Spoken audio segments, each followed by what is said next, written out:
Align and Awaken with Mother Earth Rising podcast. Let's rise and heal together with me, Pippa, your Mother Earth healer.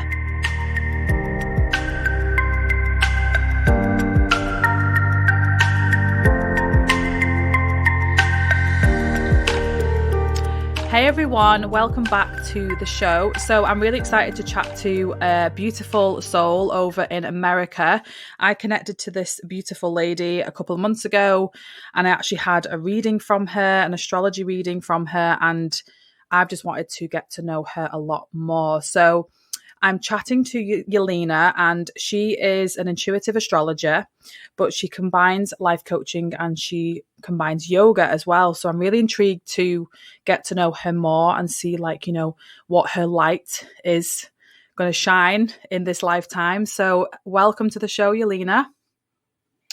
Thank you, Pippa. I'm so excited to be on here. Thank you for having me. I'm very honored. Oh, you're so welcome. The honor's mine too. So I love your bio where it says Yelena is on a mission to help other light warriors on this planet find deeper meaning through spirituality and astrology. The reason why I love that is because the word light is so important right now, especially with the year we've had over the last 18 months with the C word. I won't mention the proper word because I don't like using it, but I just find that the planet needs that right now. It needs everyone to shine their light, and you do that so beautifully. And I just want to kind of get the audience to know you more and the work that you do. So take me back to where it began. Where did you find yourself on this spiritual path? Yeah, so I definitely second what you just said. First and foremost, I think this is a time more than ever when people are really starting to figure out that there's a lot more truth going on behind the scenes that we were not aware of, right? And people are starting to realize that they want to do what they love. And that's like helping to contribute to this shift that's going on the planet. So that all kind of happened for me, this realization of the truth behind reality and really stepping into spirituality and realizing that I already am spiritual. It's not something that I have to try to be. We are all spiritual beings. We're just having a human experience, which I'm sure a lot of you have already heard that, right? But that was a huge realization because we are so conditioned by society and the cultures that we grew up in, and it's just blinding to our true nature. So I would say back in 2015, I had a really challenging relationship that I was in that, during the time I didn't look at it as a bonus or a benefit or anything like that. But in hindsight is everything usually. It was during what's called my Saturn return period, which can be a really challenging period in life that really awakens you and makes you become more responsible as an adult and kind of stepping into more of your truth. So this relationship was with a narcissist, and even just researching, I had no idea what a narcissist was at that time, believe it or not. And that was a big awakening moment that people actually existed like that out there. Oh yeah, it's 1 in 7 apparently, which is just mind blowing. Yeah. And then once you realize oh, wow, whether it's been a friend or a mother or something that you've come across, you realize, wow, I've actually been attracting these types of people all along. I had a lot more of these types of people than I realized. So that was huge. And I think through my research of narcissism, I really stepped into the spiritual stuff. I started seeing a lot of spiritual people that were creating content on narcissism. And I had my own crazy spiritual awakening that kind of went in tandem with all of this, kind of, connecting to more of the magical side behind spirituality. And I did a lot of that through plant medicine as well. So I have a background of working a little bit with different plant medicines, and it really just helped to wake me up and help me to realize that I am full of light. And it's okay that I have a shadow. Everybody has a shadow. And that I just need to really work to kind of accept that side of myself and work to integrate it and not push it away like I was. And then everything else just kind of unfolded from there. I started being interested in yoga and astrology, and the rest is kind of history. I love that. And I just love how everyone's spiritual journey is different, but I can't think of one person who hasn't been in a relationship with some sort of, abuser in whatever sense that is. And, I feel for you being in a narcissistic relationship. I have a lot of empathy for narcissists, not because of their behavior, but because there's nothing you can do for their condition. It's kind of like, as you call a defect, that their empathy does not work. It just doesn't. And it's, but I think you'll agree, Yelena, is being in that relationship, it does drain you so much. But again, it teaches you so much, and they are your greatest teachers, the ones that are the hardest. But yeah, to come out of something like that is pretty amazing. I kind of came out of something like that about 2.5 years ago. That was my, I left an abusive, toxic relationship, and it took bravery to do that. And then I found my way. 2019 was a really transformational year, and that's when I met Chris at the end of the year. So, I tip my hat off to you for, going down the path of the light, because it's for anyone out there who's stuck in one of those relationships.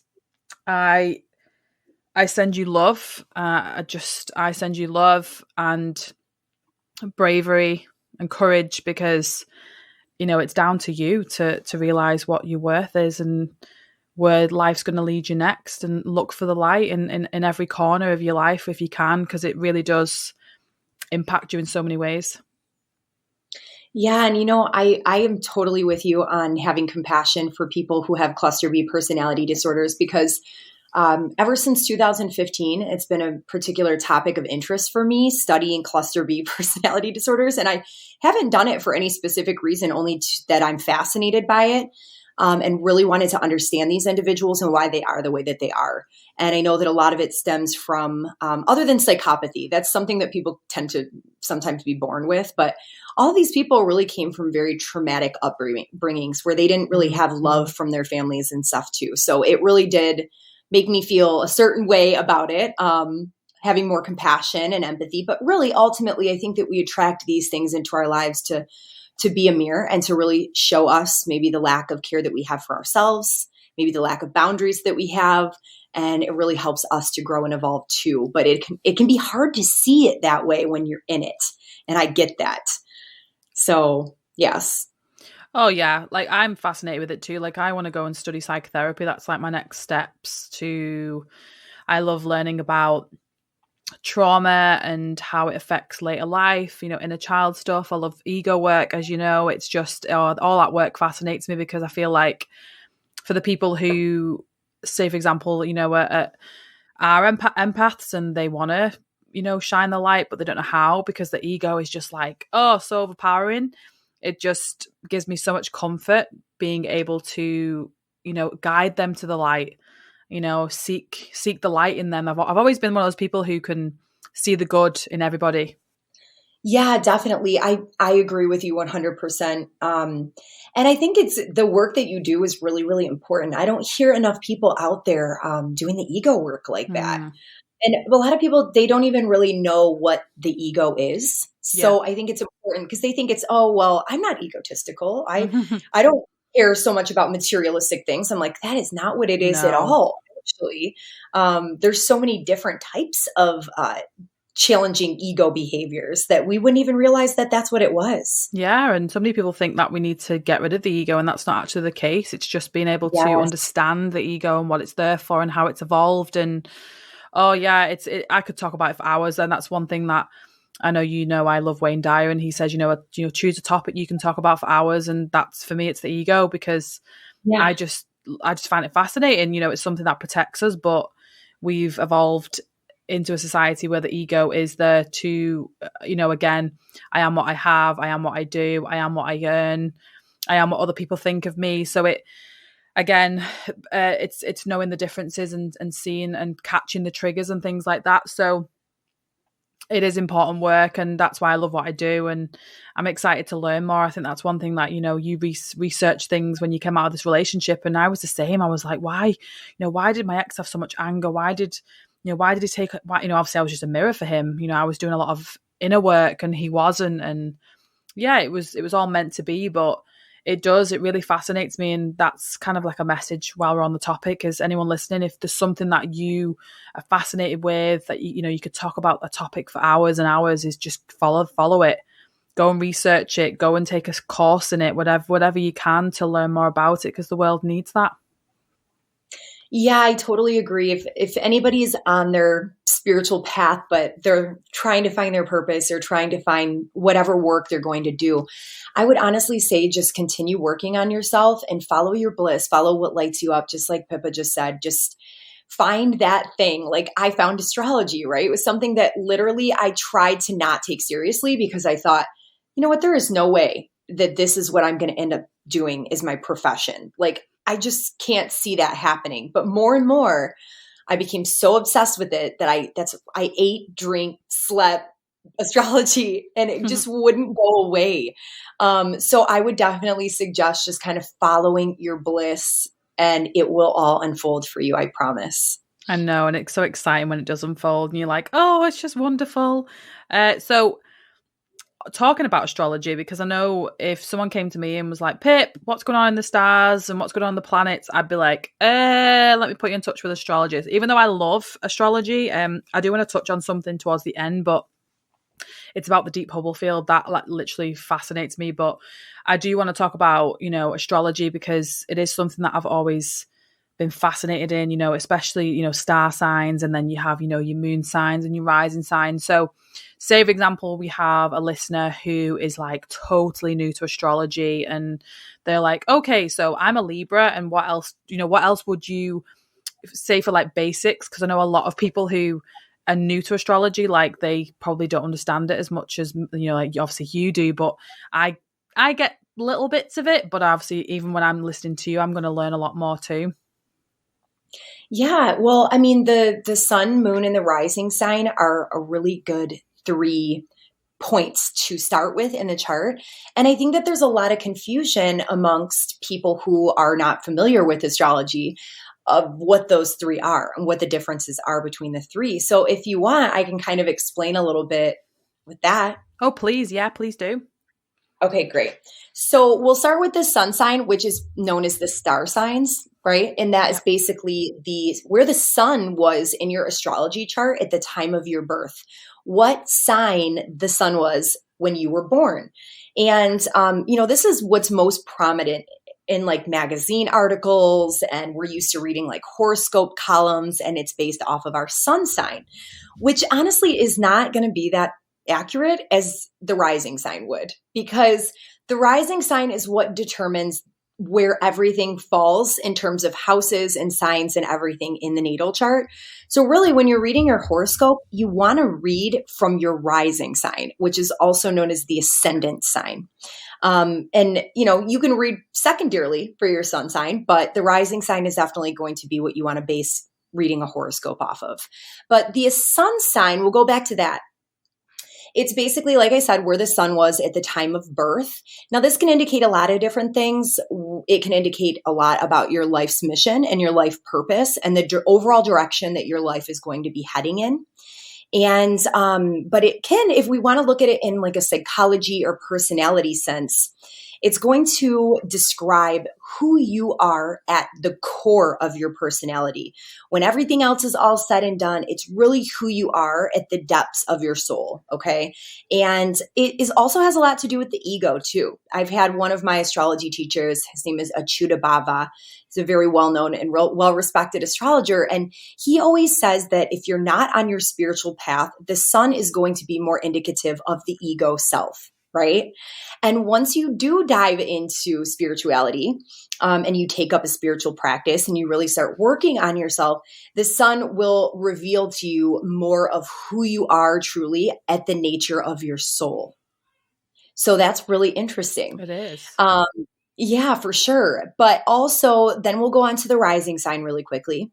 So the rising sign is going to be the sign that was rising on the eastern horizon at the time of your birth. And it's all about your persona. So it's your identity, it's your personality, which is kind of related to the ego in a sense too. It's basically when someone meets you, it will be the first impression that they get of you. And it will have a lot to do with your body, your appearance, the way that you look, and all of those kinds of things. Maybe the way that you approach life in general. So I always like to say too, when we're born, we come through a certain zodiac sign, which is the rising sign. And that's like the lens that we wear. So that's the way that we see the world through that lens. And then obviously reverse, it's the way that people see us through the lens too, upon first impression. So are you with me still so far? Yeah, like I love it. I'm just in awe listening to you. Yeah. Well, and I'll give you another little cool trick too, if you want to use your own natal charts, you guys, and you too, Pippa, which I know we've already talked about this, but if you want, you can, to tell you a little bit more about your life. You can mix. It's always good to try to integrate the ascendant sign with the sun sign. So if you want to build a healthy personality, marrying the two together will be really beneficial. And some people will even see that they have the same rising and the same sun sign. And that'll just definitely make for a person who's super authentic about who they are on the surface and who they really are at their core. Yeah. So, and then finally, we've got the moon sign. So that's where the moon was when you were born. And that's going to really be a great depiction of the aspect of you that's really internalized and private, that really not a lot of people know, and they don't have the privilege of knowing, just those that are very close to you. So it's going to have to deal a lot with your emotions, your emotional nature, your emotional needs, the way that you interact with your intuition, whether you do or you don't, because some people don't even believe intuition or that they have it, right? Yeah. And it's your more instinctual side of you. The actions that you take that you don't even really think of, it's just first instinct. So that's kind of a mix between the three. And that's a really good place to start and a great way to start breaking down the personality. Yeah, like I'm just trying to remember which is which. So I'm a Libra sun, but I think I'm a Capricorn rising and a moon Cancer, which I think would make sense because Cancer's quite sensitive and about home and family. And I would say I'm really nurturing and caring. So yeah, I think it's that way around, I think. But Capricorn is, correct me if I'm wrong, I could literally be talking like crap here with like my knowledge of astrology, but for me it's like Capricorn would be like they're quite organized in the business sense and business minded and quite motivation, like motivated and determination kind of thing. Is that kind of on the right lines? Yeah, and I just pulled up your chart. I think you have an Aquarius moon. Oh yeah, I do. Yeah, Yeah, where did I get Cancer from? It's Capricorn moon. Aquarius. Well, I knew because you and I are both Cancer risings, and I remembered that. Yeah. So you are a Cancer rising, which is that more nurturing, gentle. When people first meet you, they're going to say, wow, she is just the sweetest. Yeah. She's very motherly. She's very nurturing and caretaking. Definitely more sensitive and kind of passive, like not going to be super dominant over other people or anything like that, right? But then, and it's going to be the people that people want to come to you for care because they feel do. Yeah, they feel safe and they always say, the first people say to me is like they feel really safe and warm and like they can approach me really well. I make them feel loved. Yeah, definitely. And you're probably really protective over your family and your friends and your loved ones. Yeah, definitely. And then you've got the sun in Libra, which automatically tells me that you're going to be somebody who on your mission in life, and it's going to be like part of your purpose in life, where relationships and socializing amongst people, like one-to-one, is going to be very important for you. Yeah. Whether that takes place in a social setting or whether that has to do with your work, counseling, and coaching other people. But this is also in your fourth house. So it tells me that family, it's going to be very important that you maintain balance. And family relations are going to be really important to you. And then your Aquarius moon, it's going to tell me that you are somebody who has an ability to disconnect emotionally, which can be a good thing or it can be a bad thing, right? That Cancer rising nature, that's really helpful sometimes to have an Aquarius moon when all crap is said and done and people are losing their cool and they're super emotional. You're able to really disconnect and not get drained by it, right? Yeah. And it just makes you a more eccentric person who has an emotional need to help out with social causes and humanitarian things, for sure. Yeah. So it just, I mean, there's so many different things we could learn from it. That's just a very surface interpretation. But I know, I love it. Like it's when I have like any readings done in whatever form it is, like obviously you learn so much about yourself, but with astrology, it's like it's just so accurate. And our reading as well, I was so excited, like when we were fast forwarding to different dates, I'm like, oh my god, because it's crazy where the planets go and the stars are, and it really is amazing. And I think as well, it's when you said you were going through your Saturn return, that's what I'm in now. Like I think it started when I was 28 or 27, and that's kind of like, so I think I'm in the peak of it now, I would say. But how old again, are you? like I'm 30 and 31 in September. Oh, yeah, you are definitely in the peak of it. I'm Mm. gonna just look really quick just to That's why see. I think I'm like, separated from Chris, going through this like, expansion. But I asked my guides to give me a nice Saturn return. I asked for a nice one. So Yeah, you're actually out of it right now. But just so if anybody wants to know what a Saturn return is, so basically it's where when you were born, the planets were somewhere, right? yeah. All the planets.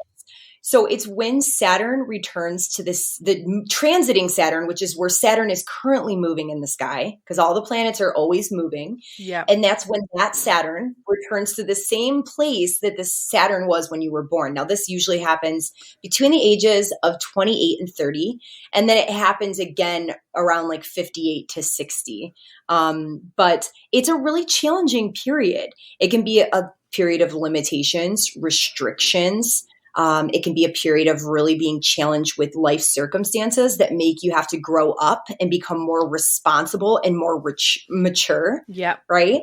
And I'm sure that you can definitely speak to that because that was something that you just recently went through and you're still kind of going through a little bit of it. So Yeah. I think so now for me, anybody, I'm just growing so much. It's just the separation from Chris is just, it's part of my journey. It's part of, but we signed up for it. We chose this. So we have to remember, like, it's funny. We have these conversations and Chris will say things like, he says things like, why did we choose this? Like, why would we want to go through something so awful? I'm like, well, it was, our soul wanted this, and it's going to be so, we're going to look back at it and think, that was exactly why we were separated for so long, and we're going to have the rest of our lives together. Pippa, it's got to be so karmic because especially that this is all happening during your Saturn return. Like this all has a lot to do with your maturing process. And I mean, he's probably got some stuff going on in his chart too, but it's just, we can see all of these indicators in the chart. Like I even told you too, if you guys are able to cast a chart and you know how to read them and at least see what house is what.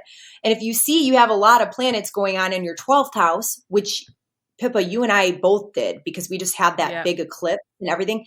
And I remember telling you, there's still going to be some isolation and some seclusion, some solitude and being away from the world. And you were like, I remember our conversation, when you have a reading, you always want to hear things like a certain way, right? And you are anticipating it playing out a certain way. And I remember you saying, well, that'll be when I'm in New Zealand because I'm not going to be doing much. I'm going to be home with the family. And I was like, well, I have no way of knowing how that's going to play out.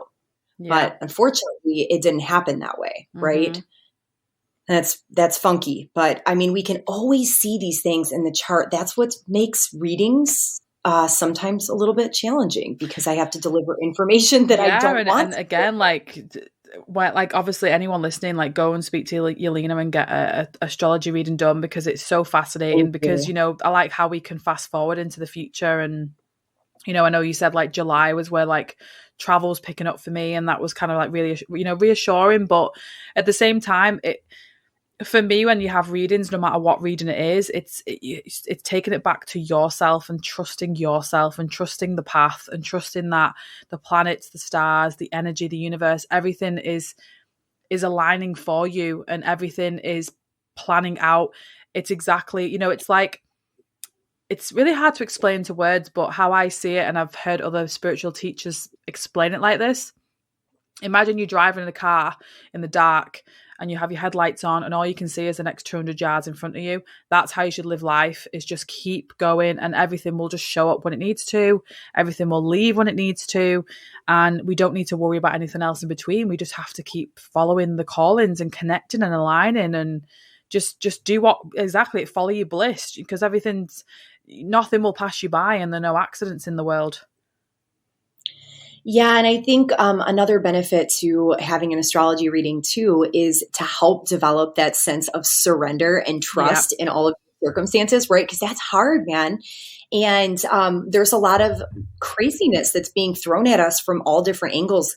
Life is a constant flow of ups and downs, twists and turns. And the astrology just really helps us to see and to accept where we are and know that everything is going to pass, right? I always say that to people, this too shall pass. Yeah, I love right? that quote. That sounds. Yeah, but it's so true. And astrology has really helped me to kind of develop kind of a spiritual practice in really just observing the flow of the planets as it coincides with my own life, you know? Yeah, so let me ask you a question, and this is probably going to test your skills a little bit, but I know you do like forecasts, in the months and things like that, but what are your feelings around the world at the moment with the C word? Like, do you feel like there's more of this to come? Do you feel like we're coming out of it? Like, what are you feeling for the planet at the moment? I will give you my honest advice. So I do know that we are in a very challenging next few years. Mm-hmm. Next year, we actually have what's called the Pluto return and the Neptune opposition for the United States. Now, Pluto is a planet that it's like a planet of upheaval, but it wants to transform things for the better usually, but it can be really cathartic and really, really challenging. And it brings a lot of the darkness from the underworld up to the surface for everybody to see.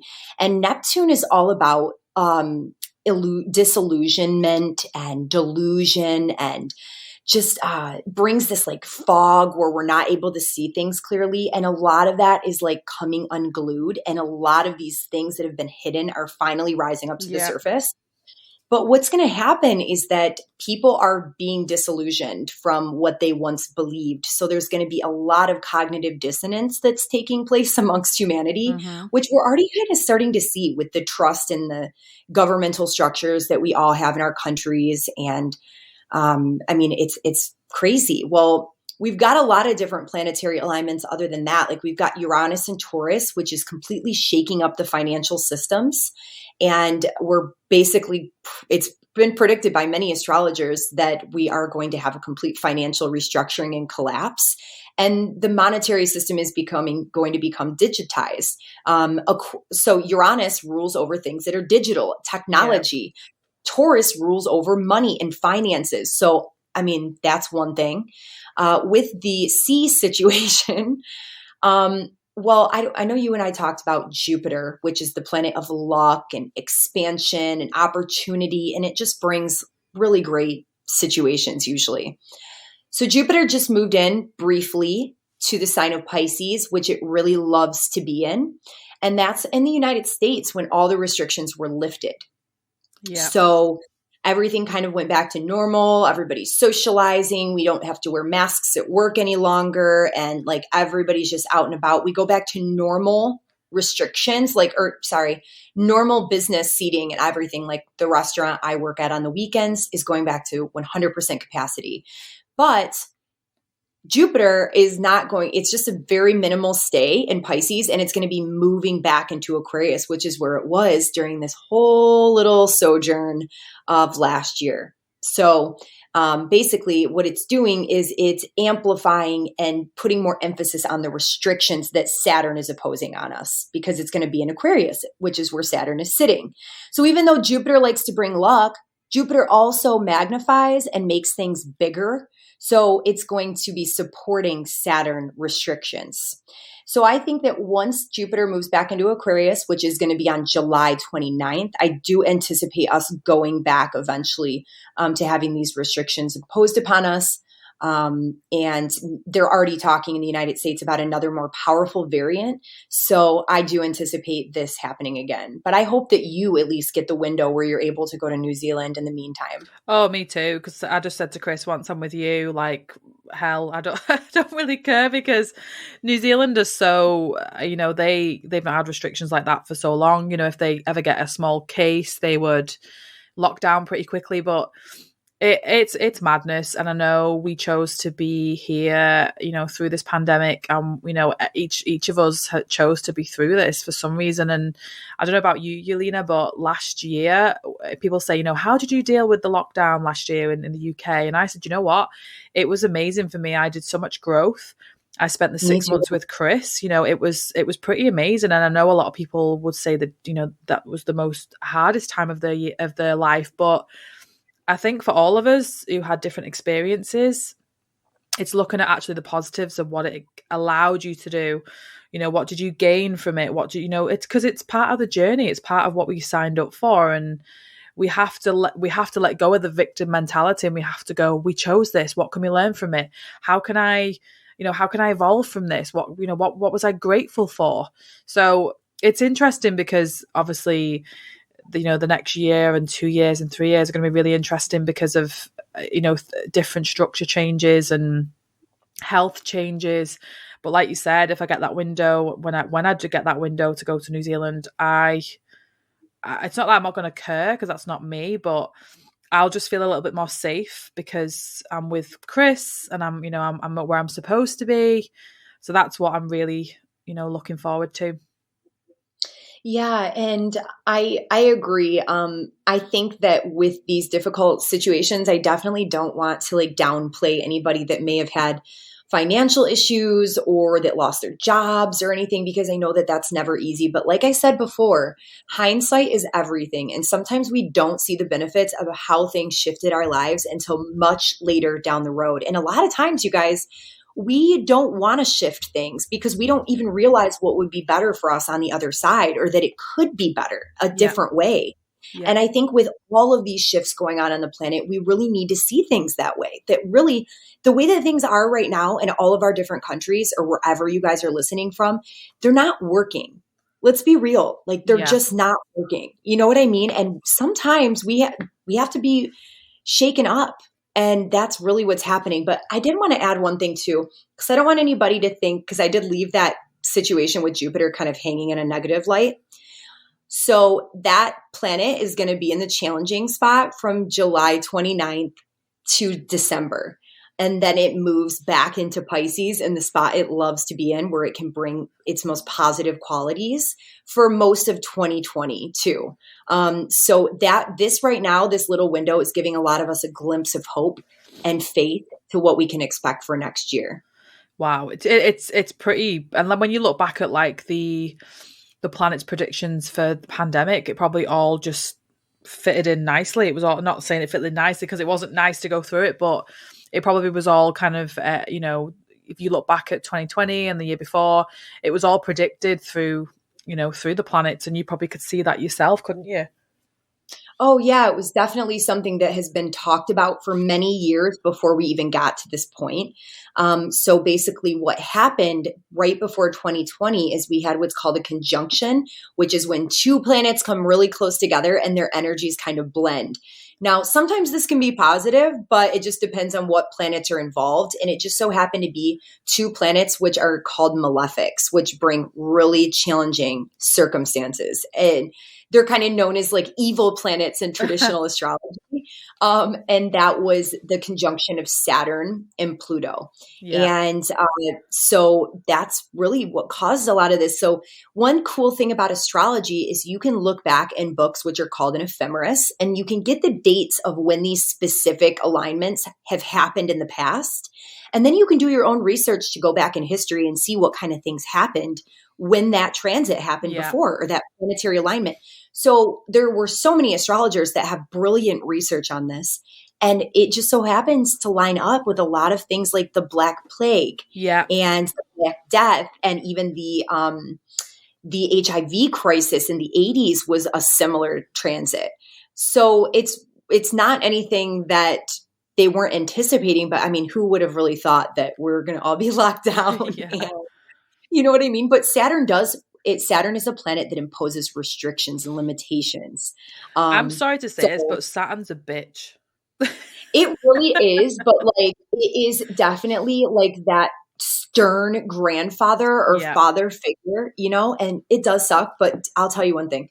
I was so happy, Pippa, like a couple years after my Saturn return, when I actually learned about what a Saturn return was. And I was like, Yeah. thank God for that period of my life.